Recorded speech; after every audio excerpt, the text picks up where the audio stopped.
Hello, everybody, and welcome to Health Confidential with Simone Gisondi, the podcast where the secrets of the body meet the mysteries of healing. Each week, I explore the powerful world of holistic medicine, blending ancient wisdom and cutting edge science, conventional insight, and unconventional truths to decode some of the toughest cases and the most misunderstood conditions. I'm a certified holistic cancer therapies practitioner, a registered holistic nutritionist, and certified regenerative detoxification specialist. I am not a medical doctor. This podcast is for informational and educational purposes only. The diagnosis and therapies discussed here may not be right for you. Please consult a qualified healthcare medical provider before making changes to your health. To learn more about my work or to experience the power of the custom-made healing protocols that I develop, designed specifically for your unique body, your unique biochemistry, your history, and your internal terrain, visit simonegisondi.com and book a private consultation with me. And if this episode speaks to you, follow me on Instagram at simone.gisondi and share this episode with someone you love. Thank you for listening, and welcome to today's episode of Health Confidential. Hi, everybody, and welcome back to Health Confidential. Today, I have such an important topic of discussion for you so that you can understand how healing can be so simple. And my guest today has actually transitioned from learning about the science aspect of healing and going into the more of the breathing aspect of healing and how it can be used as a tool. My guest today is MJ Renshaw, and she's the founder of the Being Method, which is a transformative breathwork certification course. And what it does is it seamlessly integrates science and spirituality, which is what made it so interesting, which is why I wanted to bring her on the show. MJ has a background in philosophy and postgraduate studies in osteopathy, and she combines her expertise to offer a unique trauma-informed approach to healing. And I really wanted to dive deep into this because trauma is so much the foundational aspect of why people experience illness and disease. And since 2020, which is around the COVID time, MJ has actually been dedicated to teaching breath work so that she can empower individuals to release stored emotions, to reduce anxiety, which we all experience now and then, and achieve holistic well-being, which is, of course, in my wheelhouse. Holistic is where it's at. And beyond her professional endeavors, MJ is also a mom, an avid rock collector, and she embodies a deep connection to both family and nature. MJ, welcome to my show. I know I can't do you justice, so please tell us, have I missed anything in the introduction I just did? No, that's it. You pretty much, the rocks cover it. And background in osteopathy and philosophy, dropped out to start my own business. So I'm the founder of the Being Method.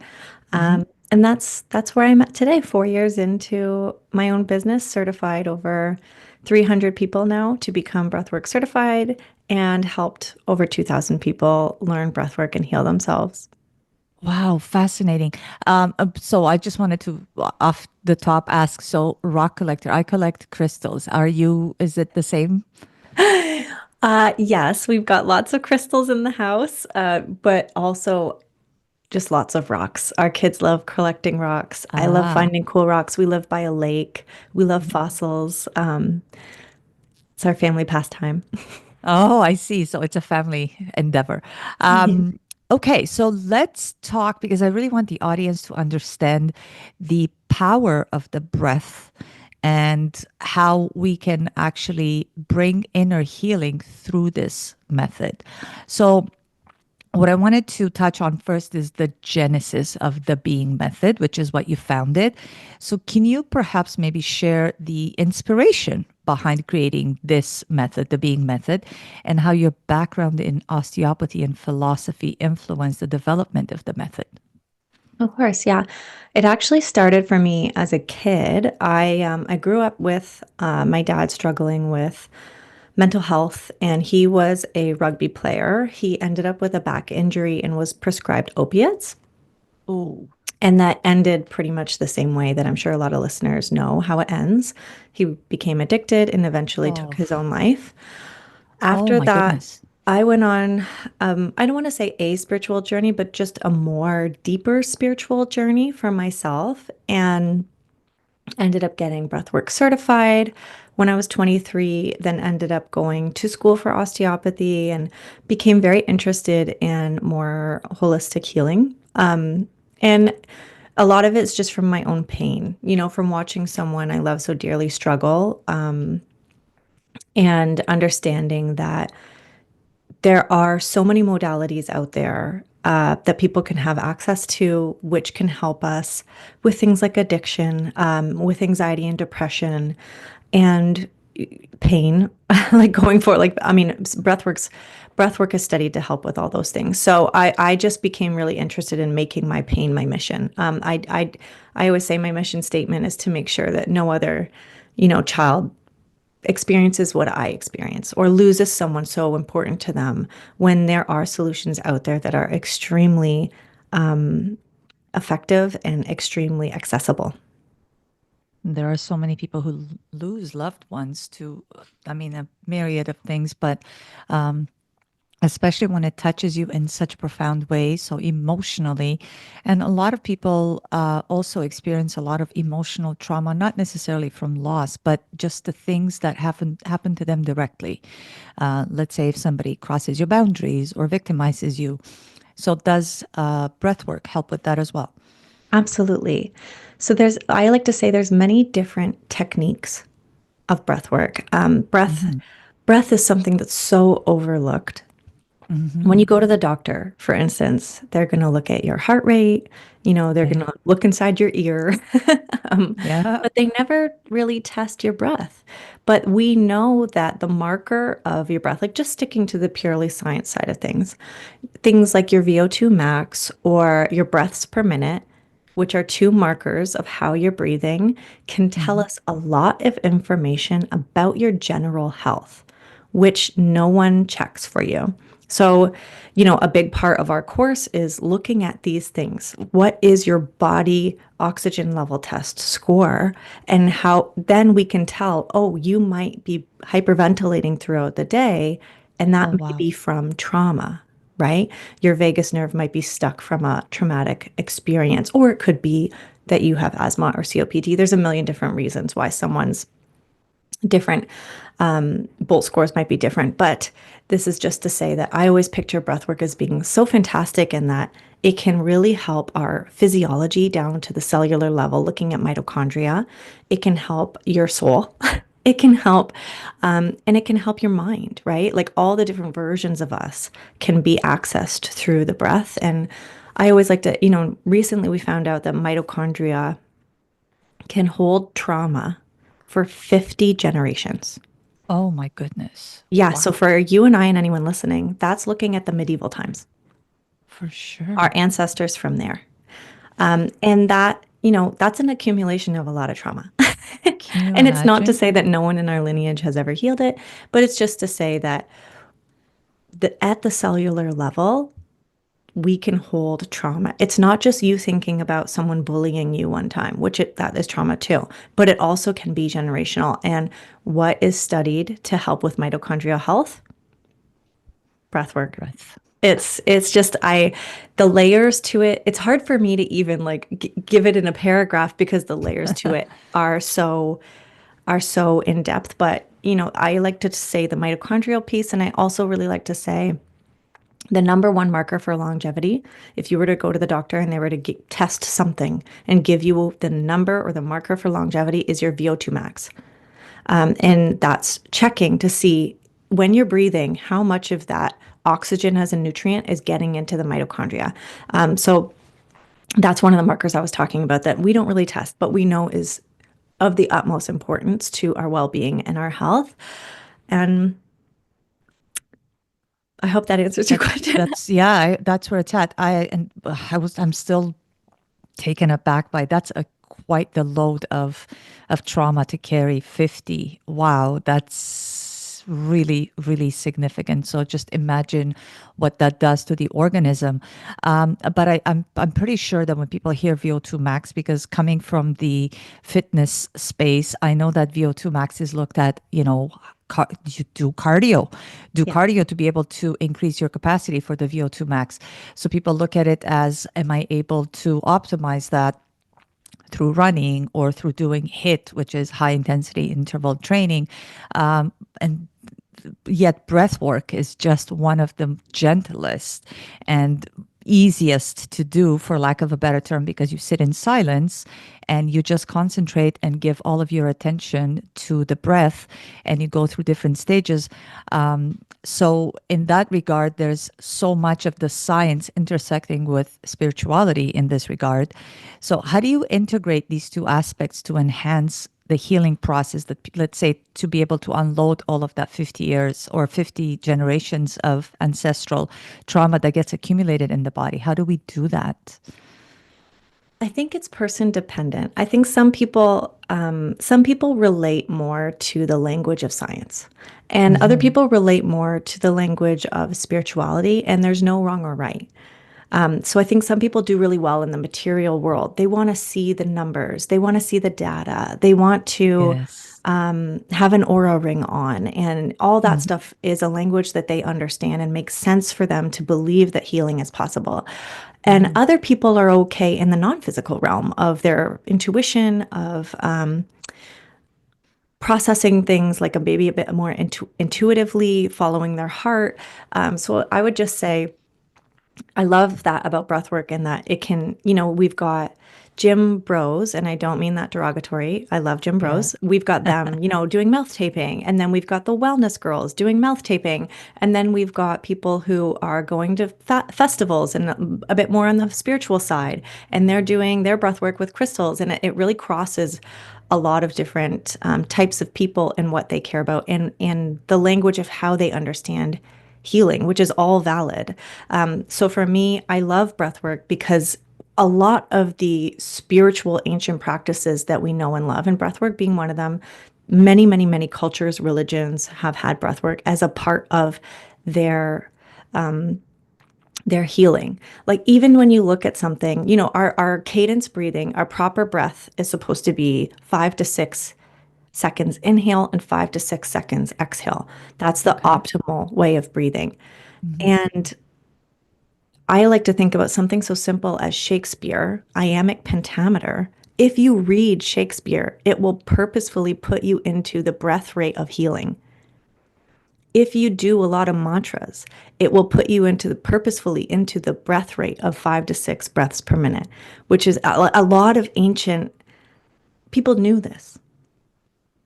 And it's been a bit lost, but I just like, it is something that without a doubt I can confidently say, because it's a natural reflex in the body, and because it's something that's built into our physiology, there isn't a person out there who cannot be helped with breath work.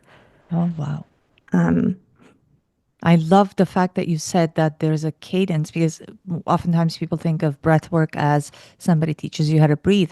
But you just said that even when you do mantras, so the I am, like I am healed, I am healthy, I am.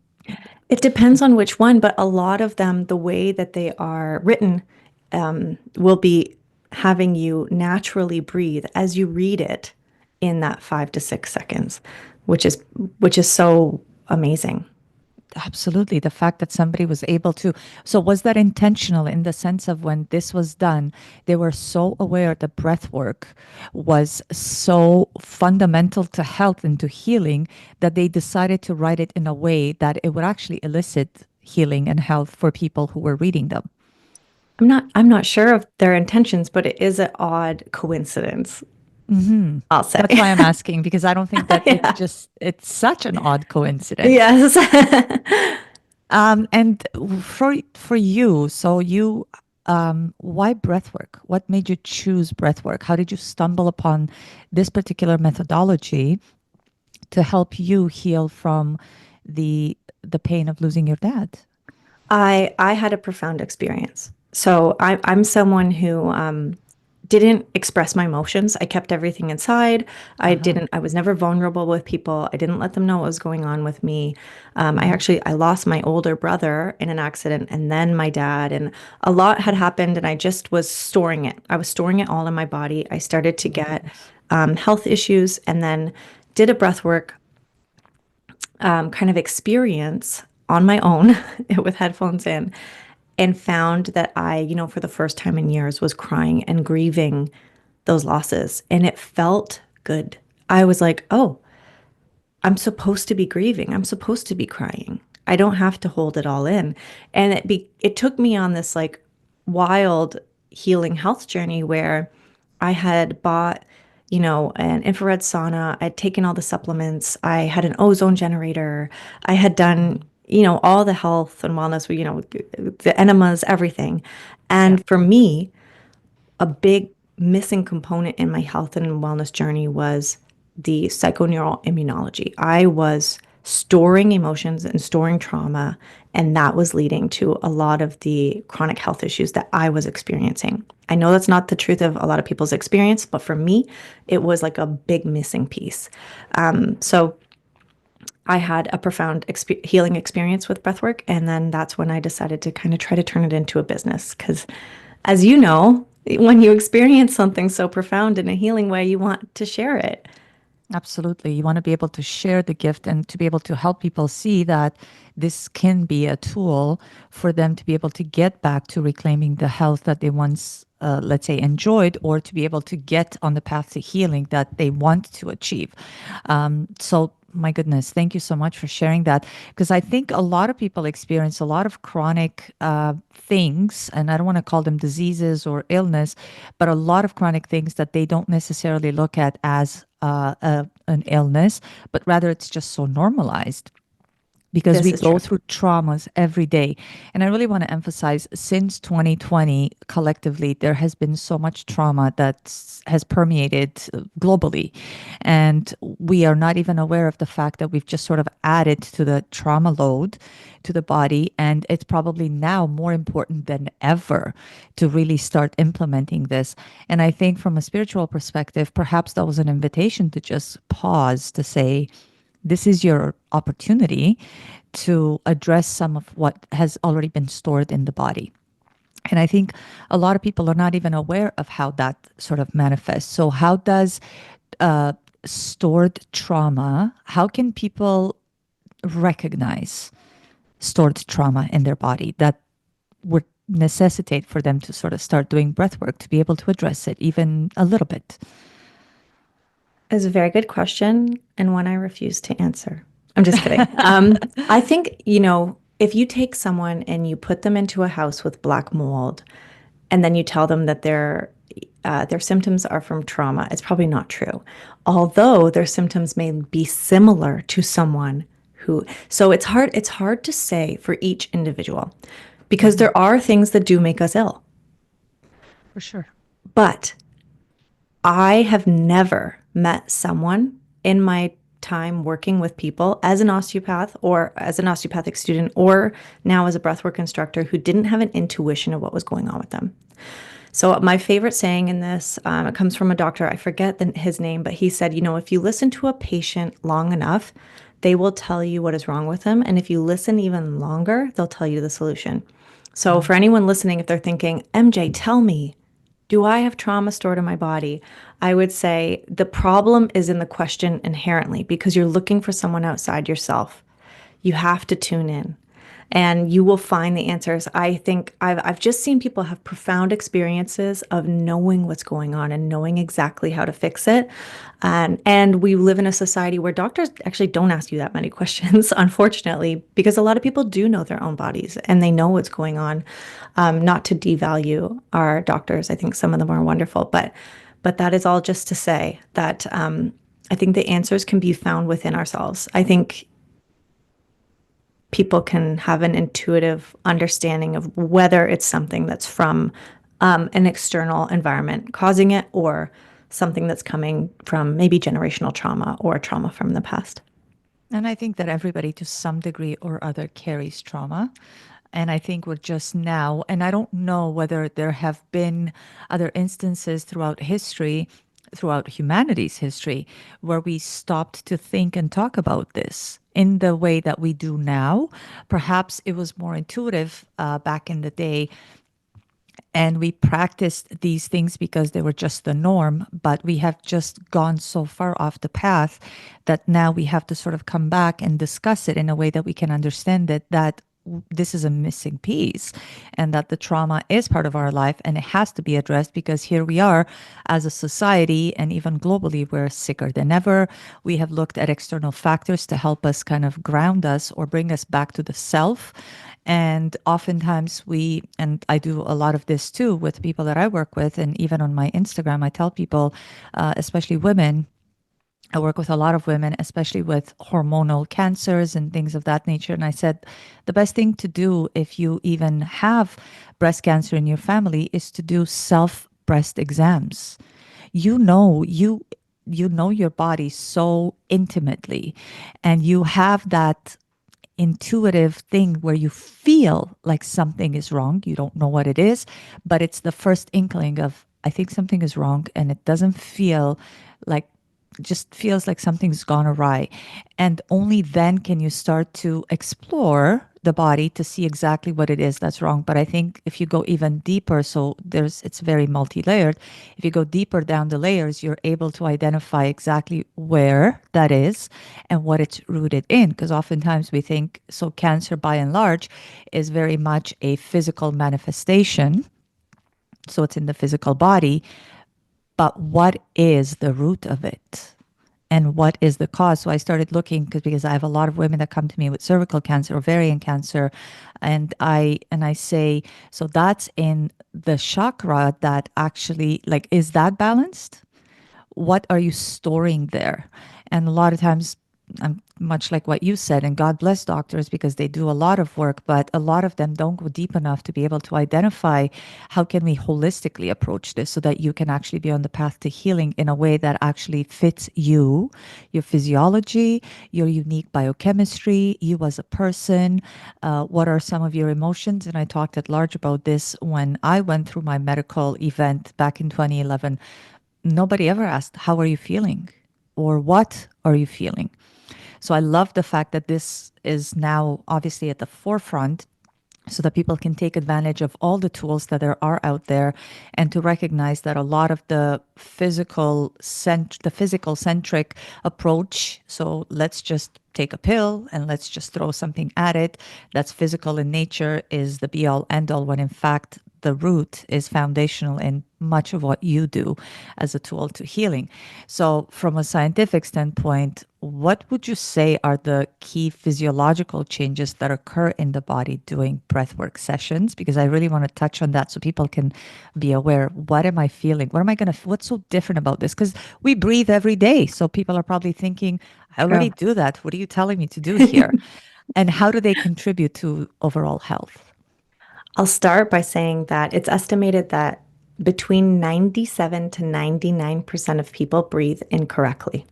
Wow. And that's so true. I've heard that before. Yes. And there's many different ways. I was someone who chronically hyperventilated because I grew up in a household as a child that was unstable and had violence. Yeah. I was living in a trauma state all the time, not good for your Yes. physiology. Yes. And then, we've got a lot of people who mouth breathe. I Yes. won't go down that rabbit hole, but I'll just tell you guys that it's very bad.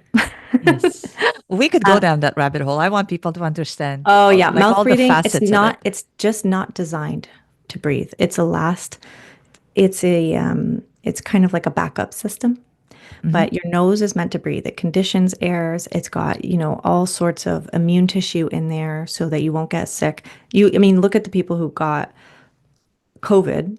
A lot of people I know got COVID really quickly because they were mouth breathers. Yeah. A lot The of nose people is a who didn't get it filtration for a system. while, it's because they were going out in the world and nose breathing, right? Yeah. Or nasal breathing. But mouth breathing puts you automatically into a sympathetic state, which is a stressed out state. So if you mouth breathe all night, you are creating stress and cortisol in your body all night.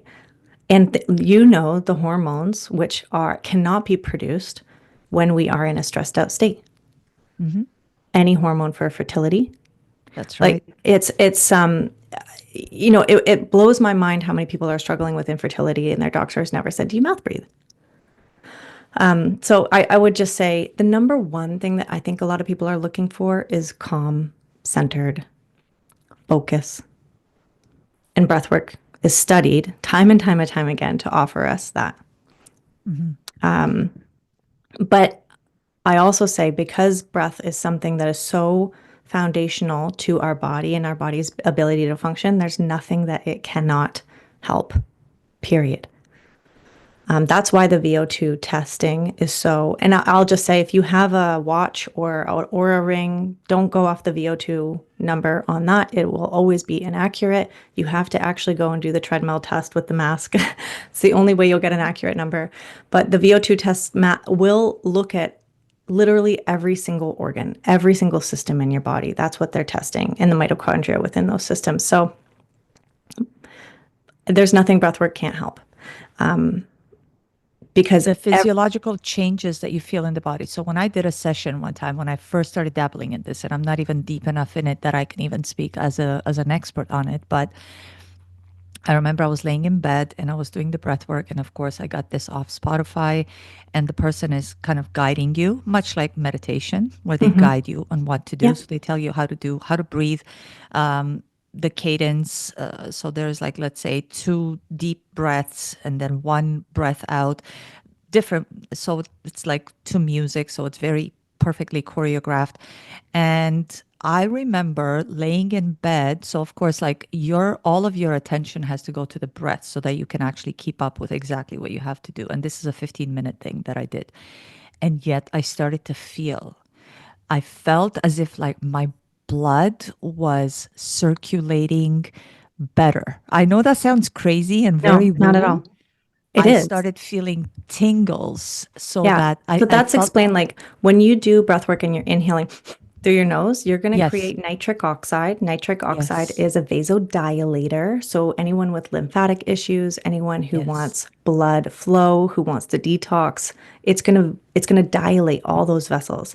A lot of people don't even realize that when you lose weight, you don't sweat the fat out. 80% of the fat actually exits your body through the exhale. 70% of toxins will leave your body through the exhale.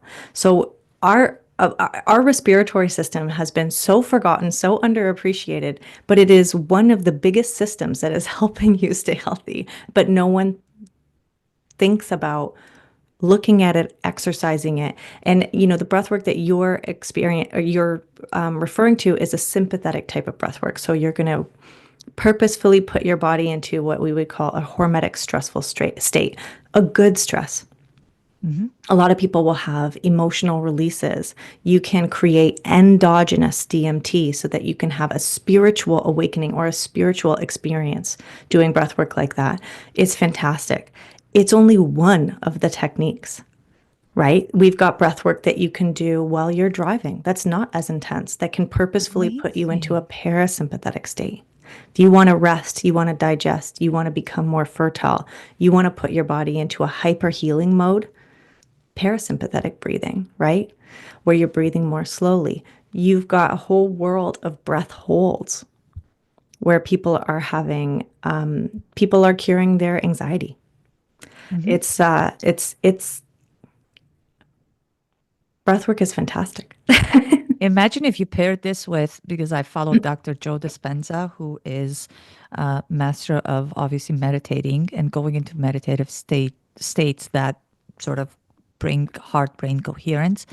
Imagine if you paired this with breath work. My goodness, you become superhuman. Because he talks a lot about spontaneous healings. So Yeah. imagine what the body experiences in that moment. Yes, I'm a big fan of Joe Dispenza. My husband's going to his retreat Event. in two Oh, months. nice, Um, nice. but but yes, this is what I say. Like I feel like a lot of people are really, especially with meditation, they'll focus cerebrally, mindset, reading the nonfiction books, thinking about it, knowing about it.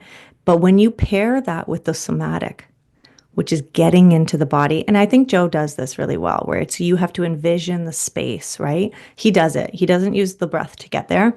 But when you can go on a healing journey where you're incorporating your mindset, when you're reading the books, you're basically indoctrinating yourself with the belief that this can happen for me. I'm going to heal. but you can Yes. also get into the body and know it and release those emotions that have been stagnant there and release that trauma. There's no stopping you. So speaking of release trauma, so your method, because I want to talk about how we address trauma through the breath. Your method incorporates trauma-informed techniques, right? Mhm. How exactly does conscious breathing facilitate the release of the stored trauma in the body? By feeling that, I mean, I always say it's the age old, it's very simple. It's just you feel it to heal it, right? So we've got, I don't even know how many screenshots, thousands of screenshots from people messaging us being like, wow, I did your emotional clearing breath work and I was able to process something that happened to me when I was a kid for the first time ever. It's just, you just have to go through the process of actually doing it. Mm-hmm. There's no sidestepping in knowing the step by step or thinking about the process. It's just another analogy I like to use is getting your getting your license to drive on the highway. Here in Canada, you have to practice for a year and then you have to do your test and there's highway driving and you can Yeah. read about it all you want, but you're not going to get good at it until you actually do it. Like you just have to actually get your hands dirty and dive deeper into your grief or dive deeper into your shame or your Mm-hmm. guilt or whatever it is that's got you locked up. And this is not just going to change your physiology and change your lineage, but it's also going to change your personality. Oh, wow. Like, think about how you enter a room when you carry shame. Mm-hmm. Think about how you enter a room when you release shame. Mm-hmm. Two totally different people. And this is something Joe Dispenza talks about all the time, Yeah. right? When Yeah. you keep emotions stored in, emotions are meant to be energy in motion. When you store them, it will change your personality. But when you become someone who's able to just let emotions, they're not good or bad. It's okay to feel jealous, anger, shame, guilt. It doesn't make you low vibration. It won't make you sick to feel and process an emotion. What will make you sick is when you hold on to it. Mm-hmm. And it changes your habits, your personality, and who you are And how to show up, of course, and how because you show up. obviously Yeah, a new version of you emerges, and you face the world, and you project that to the world as you've transformed. So I wanted to touch on exactly what you just said because it's so true. When we show up as a new version of ourselves, we are now lighter, for lack of a better term. It's like we've just shed weight. And now you could wear a different dress or a different outfit. And certainly when we, much like what you said, it's, and I use this analogy all the time with my clients. It's like, would you learn how to play basketball by reading a book, or would you learn how to play basketball by getting onto the court, exactly. getting the ball in your hands, dribbling, and constantly trying to, shoot the hoops so that you can get even the neuromuscular aspect of it addressed, so that your brain knows exactly what kind of a message to send to your muscles to execute on that particular shot in a way. Because if you practice it, you recognize, oh, when I do it like this, then I get it into the basket. So constantly doing that over and over. So at what point after doing breath work can you achieve a substantial healing or a substantial benefit from one session, or is it best that you just Within do five it? minutes. Wow. It depends on the person, but I mean, we've got studies showing that it takes 3 breaths to alter your blood pressure. Think Okay. about how many people are on blood pressure medication. Oh, yes. I have people in Three, my family. three breaths, 3 breaths. I'd like to take a quick break now to let you know that today's show is sponsored by my book, Against Medical Advice. This book is a memoir, and it tells the story of how I built my life back after suffering a stroke during my divorce. I discuss the nutritional, lifestyle, and mindset aspects that I put into practice to regain my health and rebuild my life. The book has been a labor of love, both writing it and publishing it, and I couldn't be more proud of it. Please pick up your copy from Amazon. For your very own signed copy, my email address is simone@simonegisondi.com. Oh, and I'd really appreciate it if you'd please consider leaving a review once you've read the book. And now, back to the show. So it depends on what you're looking for and what you want. But, we've had people have profound experiences after only one breathwork session, especially men. Really? Why do you think that is? I think they're conditioned to not access their emotions. Mm. And I To think that there separate is an them. epidemic of men who are lonely, who feel isolated, and who have trauma and who have emotions, and they don't have a place to talk about it.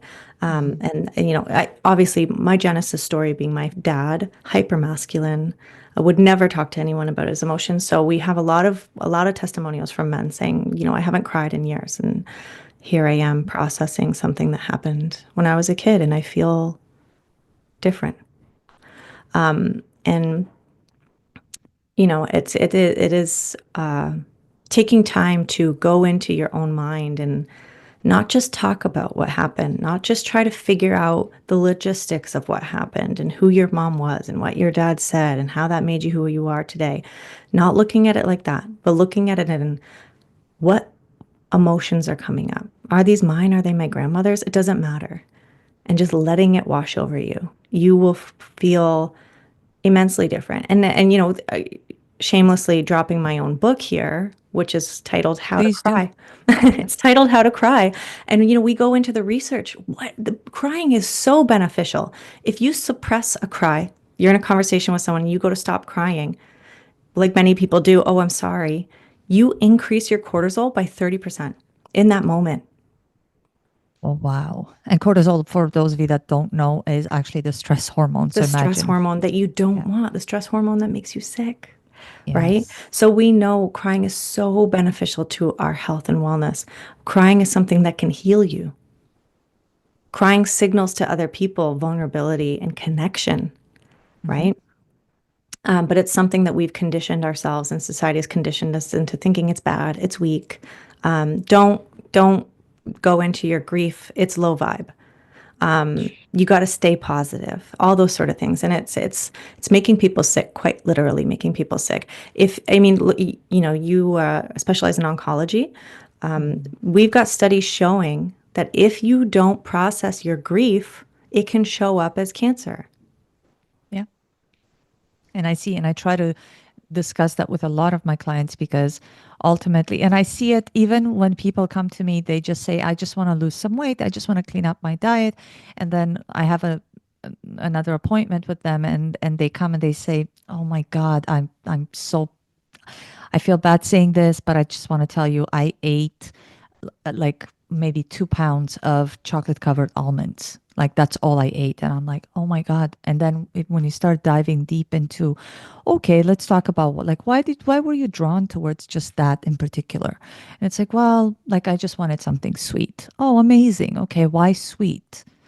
And well, when I was young and I would get in trouble with my dad, my mom used to make me cookies and the sweetness was so it's like all emotional Hmm. when you You're look at it. literally saying my life story. My dad used to bring us Yeah, home candy, and I still eat candy to this day because it brings me that feeling of like home and nurture and love. And I'm a that's big right. proponent of treats. I think pleasure and having the cake is a part of healing, but Mhm. but it can get skewed, right? It can dip in, our coping mechanisms can dip into a place where we actually start to harm ourselves. Yeah, I think so. Even from what I've seen, a lot of people, depending the deeper the trauma, the more they binge. So Hmm. if it's a healthy, oh, I just had like a bad day. Whereas if you excavate those feelings that are really deep and really traumatic, then people are like, I just binged. I ate this for a week, and I'm in a sugar coma or so it's so important that we recognize this is why what you were saying earlier that you have to really be in touch with yourself and really be able to face this.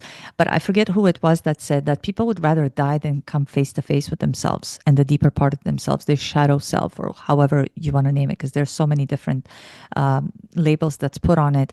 But to be able to really come face to face with what you faced, why, let's say if somebody victimized you, a lot of times we have a lot of self blame, which is never the path to it.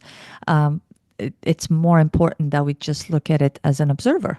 Like, this is something that happened to me, and you have to go through the dark, as they call it, the dark forest to be able to come outside. Like, you have to go through it to get through it, as they say.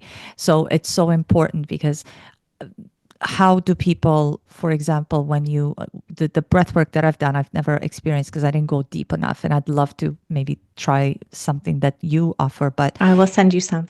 I appreciate that greatly. Thank you so much because I want to see how do people react? Like, what's the reaction that typically people have when you go deep enough and it stirs up a trauma and you come face to face with it and it sort of it forces you to relive something really painful.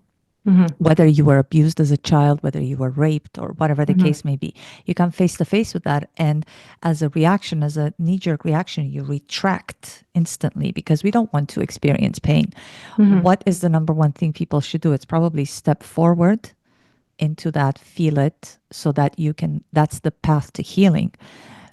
But what do you advise people to do when they come face to face or they go into that moment of feeling that pain that they've once Hmm. felt back in the day? Yeah. We have different methods that can help people understand that they don't have to relive it. The truth is that that may be overwhelming for some people, and it might Yes. put their nervous system in a state that's not healing. Hmm.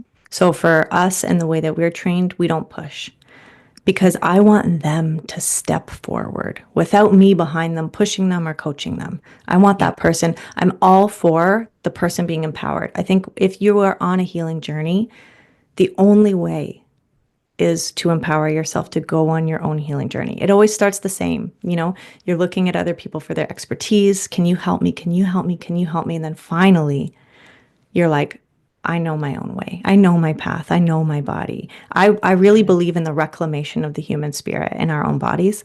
So I'll say that first.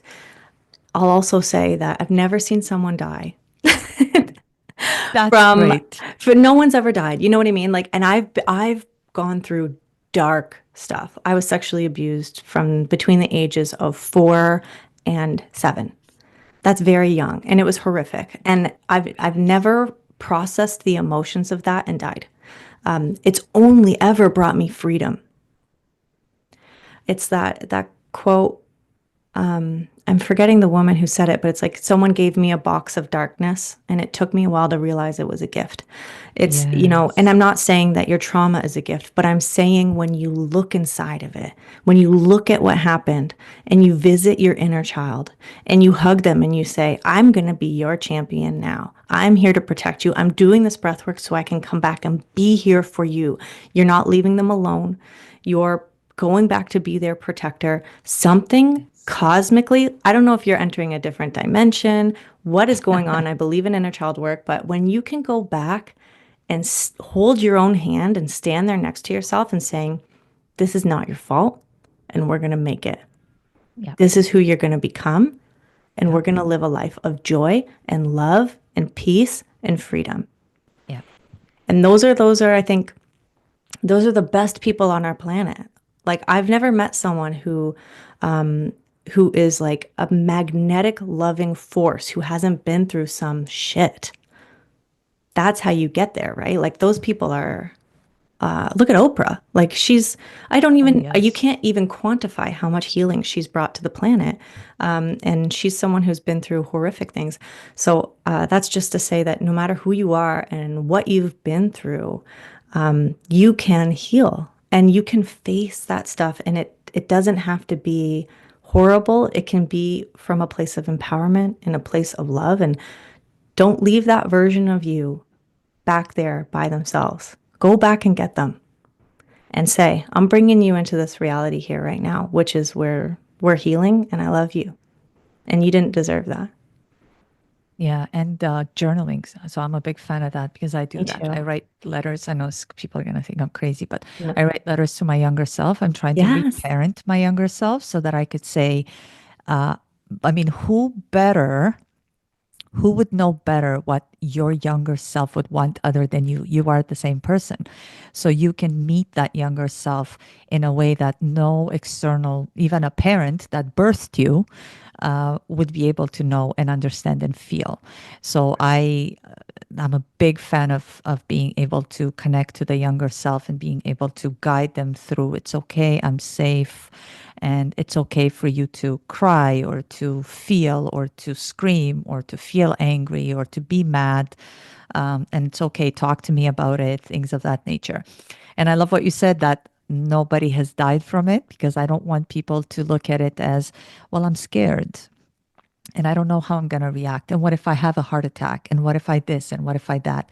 I don't want people to think or approach breath work as something that has any potentiality for risk of any kind. I mean, there is like we do have contraindications, right? Like I'll just say the safety piece. It's not safe for people who are on antipsychotic medication because they can Oh, have a wow. break from reality. It is a really strong medicine. It's I wouldn't have certain breathwork techniques for a pregnant person. I wouldn't have certain breathwork techniques for someone with high blood pressure. So there's certain safety that we have to be mindful of. But when I say you won't die from it, I mean to say that you won't die from feeling your grief or your sadness. Yeah. It will only bring you liberation, but it's scary because you think like, oh, I can't go into that. How dark that is, and you can. But yes, no, breath work is really powerful. Don't do it in the bath. Don't do it while you're driving. So you said, so I'm really curious because you said certain. So is there a generic type of breath work that's safe for everybody, Yes, irrespective of what absolutely. medication they're Yes. on, if they Yes, have there's any many kind of health different issues? names. There's many different names to them. People brand them. There's all sorts of different names depending on because breathwork's so everywhere with different people. Yeah. But I call it parasympathetic breathwork because it accesses the parasympathetic nervous system, our rest and digest system, Yeah. which we all need. So Yes. the simple rule for a parasympathetic breathwork technique is that the exhale is longer than the inhale. That will calm you Okay. down. So it doesn't matter the counting because people have all these different counting versions, like 4, 7, 8, whatever. Yeah. That's Andrew Wheels. That works well for him because he's like a 6'4", 250-pound man. If Hmm. you take someone who's 5 foot and with a different lung capacity and has them do that, it actually might make them feel more stressed out. So I always say, don't worry about the counting. Close your eyes and tune into your own body. Inhale, and then make your exhale longer through the nose. And if you can do that for 2 minutes a day, Oh, wow. you will find like a center. I mean, do it longer if you can, but you just find that breath pattern. Do it while you're driving. Do it while you're doing the dishes. Do it while your toddler's having a breakdown. Do it while you're around, you're waiting in line. Always just come back to it. Your meditation doesn't have to be on the mat or in a specific time in the morning. It's all the time. Come back to that breath in your day all the time. I don't know of a breathwork person who hasn't been like, oh, breathwork is actually something you're doing 24/7. Um, but you can always come back to the breath. And you will watch your whole life transform because you will suddenly find yourself taking a deep, relaxing breath before you answer someone. Yeah. And you know Your how, relationships will change, right? Because yes, all of a sudden you're not snapping back, you're taking that breath and then being that's like, right. why would you say that? You Yes. become a more grounded person, you become a more curious person, and that influences the world, right? Our heart's electromagnetic field is 7 feet. And if you Yes. can go out into the world with a calm, grounded electromagnetic field, you're influencing everyone around you. And that's like, I think that's the one of the best parts about the empowering healing journey is that when you heal yourself, you're influencing everyone around you by just being more healed, loving, compassionate, grounded yourself. You know how throughout time, when they used to say, take a deep breath. So it's always back to the breath when people used to, especially when you were sort of, let's say, erratic or emotionally charged. It's Yeah. like, take a deep breath. Yes, it is a trope for a reason. When someone's having a panic attack, you don't say, don't think those thoughts. Because we know when the mind is going, it's Yes. hard to harness it. But what can Yes. harness the mind? The The breath, of breath. course. Go Yeah. through the body, access it, bring yourself back and it doesn't always have to look like a panic attack. It could look like you're caught in a resentment loop where you're Hmm. thinking all day about all the things that you've done for other people and they don't do it back for you. You're caught in resentment. That's not who you are. That's an emotion. That's right. And you can just let that go in a second, Hmm. But people stay in that for so long. We all know someone like that. And that emotion has been stored in them for so long that that is who they are now. Yeah. And it doesn't have to be that way because they weren't born resentful. They just stored that emotion and never changed the story. And it offers us so much agency to know that you can be someone who thinks kind, loving thoughts all day. You just have to work towards choosing it. Yeah, we were also not certain things happen to us throughout on the continuum of life. Therefore, it's when that happens that we sort of start to react to the emotion of how that made us feel rather than we were born angry or we were born resentful or we were born like a type of person that holds a grudge. It's because of that and the depth of that that affects us to our core, especially when it's stacked on top of other things that have happened throughout life. And of course, the trauma load that you speak of, which is so important to access to be able to get through. I really want to touch on your book as well as how people can find you. But before we get there, I wanted to just for the audience, what simple practices would you recommend to begin integrating conscious breathing into daily routines for people so that they can just start promoting well-being, even on a smaller scale, before they dive deep into the Mhm. practice of breath work? Training yourself to only breathe through your nose Okay. and then training yourself to breathe 6 seconds in, 6 seconds out whenever you can. Come back to that cadence. It is the optimal way to breathe for any person. And it's as simple as that. It's very balancing. It will balance out your nervous system. It will help you feel calm and grounded. We all know the studies on stress and what that can do to us. It will help you immensely, just simply reducing your stress and balancing your nervous system. It's so true. I remember when I went and I got a facial, and my esthetician said, "You're breathing so shallow. Like your breaths are so shallow." And and then I became conscious of it, and I started sort of, and I've trained myself to breathe through my nose, and I tape at night, and I started consciously breathing deeper. And then afterwards, she finished, and we were just having a conversation, and we started talking, and she's very spiritual in nature, and we were talking about some of the things that she does, and she does go to a breathwork session out in a salt cave, believe it or not, where Ooh, she I love is, that. which is I know, amazing. And I started crying. Just the breath. That's all I changed. The breath alone, and I started to release based on the. I mean, of course, like the conversation was eliciting certain feelings and emotions, It and I was changes like, a lot. Like if you can put yourself yes, into a calm state, all your fascia is going to relax. All the yes. it is amazing. That's why I'm like, I want to try breathwork. So I went to Spotify and I looked for something. And of course, that's just probably a tiny little fraction of all that's out there. So I'll how send many you our different membership. yeah, please. Thank you.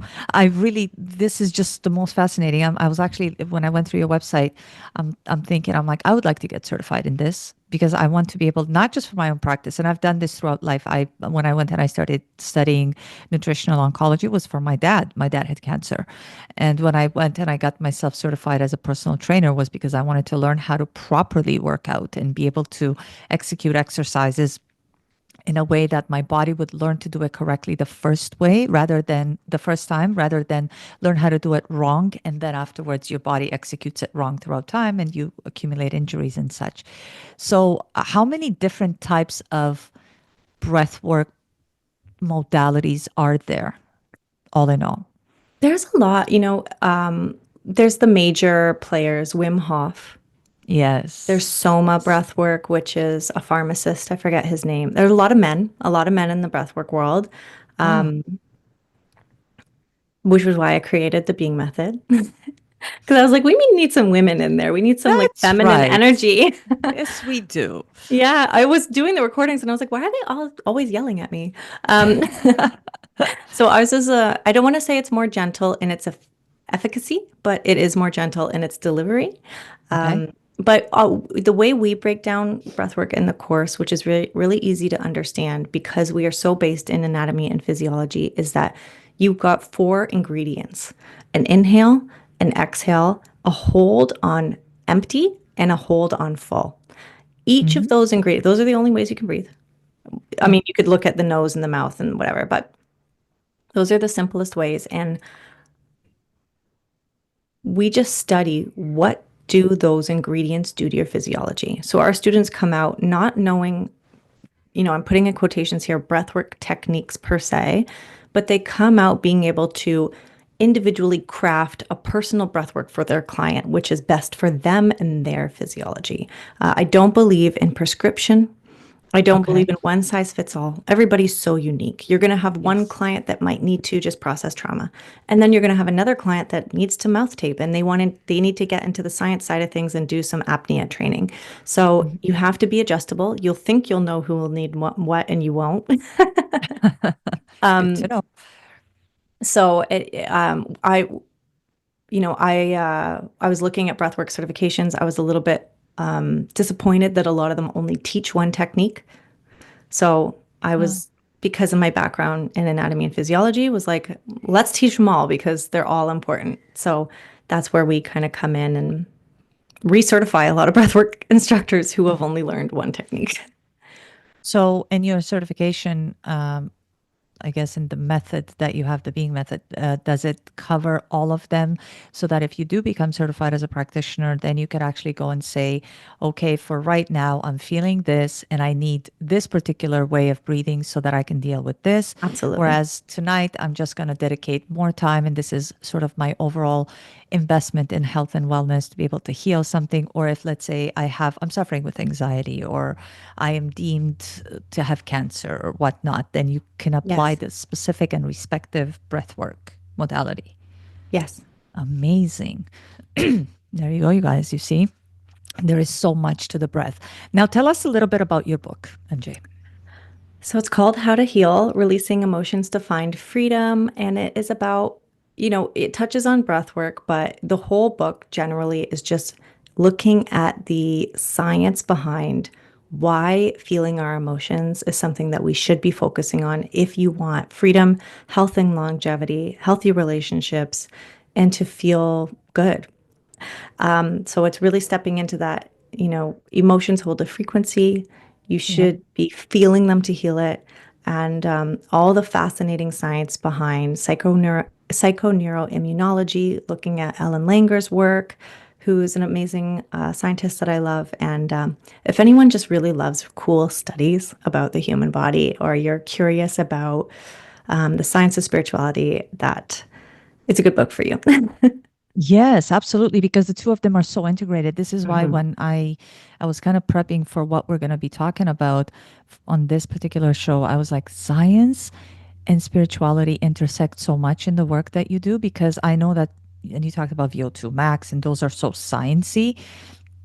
But then the spiritual aspect of it, connecting to the self, centering back into yourself, I guess connecting to your younger self, being able to process the trauma that the younger self has experienced, and now you are probably manifesting a lot in your adulthood physically.